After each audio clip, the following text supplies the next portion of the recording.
গ্রীষ্মকালীন তরমুজ চাষ করে সফলতা পেয়েছেন নেত্রকোনার কেন্দুয়া পাথারিয়া গ্রামের দুই কৃষি উদ্যোক্তা। চলতি বছর প্রায় 15 লাখ টাকার তরমুজ বিক্রির আশা করছেন তারা। আর তাদের সফলতায় উদ্যোক্তা হওয়ার স্বপ্ন দেখছেন স্থানীয়রাও। সোহান আহমেদ কাকনের পাঠানো তথ্য ছবি নিয়ে ডেস্ক রিপোর্টে আরও একটি রিপোর্ট। কেন্দুয়া উপজেলার গড়াডোবা ইউনিয়নের বাসাটি পাথারিয়া গ্রামের আলী উসমান অন্যান্য সবজির পাশাপাশি গেল বছর তরমুজ চাষ শুরু করেন তিনি। লাভবান হওয়ায় এবার 10 কাঠা জমিতে আবাদ করেছেন তরমুজ। তাকে দেখে তরমুজ চাষ করে সফলতা পেয়েছেন স্থানীয় সুমন মিয়া। তিনি জানান, এখানকার তরমুজের মান ভালো হওয়ায় বাজারে চাহিদা রয়েছে। 2000 টাকা মান 50 টাকা কেজি বেচতাছি। আর একটা তরমুজ 4 কেজি 5 কেজি 3 কেজি 2.5 কেজি এরকম হইতাছে। এক্সট্রিম মশার কয়েল প্ল্যান্ট ফাইবার দিয়ে তৈরি, তাই সহজে ভাঙে না, সুগন্ধিযুক্ত ও নিরবিচ্ছিন্নভাবে জ্বলে। ডেঙ্গু, চিকুনগুনিয়া বাহি সহ যে কোনো মশার বিরুদ্ধে দেয় এক্সট্রিম সুরক্ষা। তারা জানান, বর্তমানে জমি থেকেই 40 থেকে 50 টাকা কেজি দরে তরমুজ বিক্রি হচ্ছে।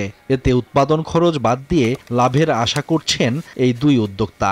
চাষাদারা আছে, এরাও এই প্রদেশে যে আমরা আগামীতে তরমুজ করার আগ্রহ নিচ্ছি। আগে পর্যন্ত প্রোগ্রাম যে সুমন যে অনেক লাভবান হইতেছে, যে তরমুজ না এসে ইনশাল্লাহ অনেক লাভবান হবে। তাদের সফলতা দেখে তরমুজ চাষে আগ্রহ বাড়ছে স্থানীয়দের।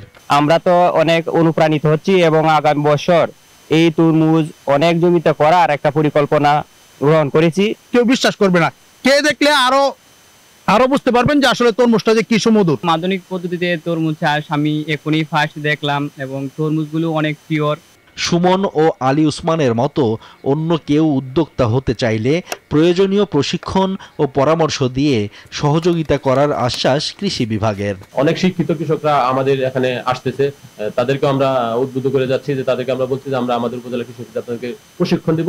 পাশাপাশি আপনি যাই আবাদ করেন না কেন, আমাদের মাঠ পর্যায়ে উপসহকারী কৃষি কর্মকর্তা আছে, তাদের কাছ থেকে পরামর্শ নিয়ে আবাদ করবেন। নেত্রকোনার প্রতিটি গ্রামে বিভিন্ন সবজির পাশাপাশি নানা জাতের ফলের আবাদ ছড়িয়ে পড়বে। স্থানীয় চাহিদা মিটিয়ে এসব রপ্তানি করা হবে দেশ বিদেশে।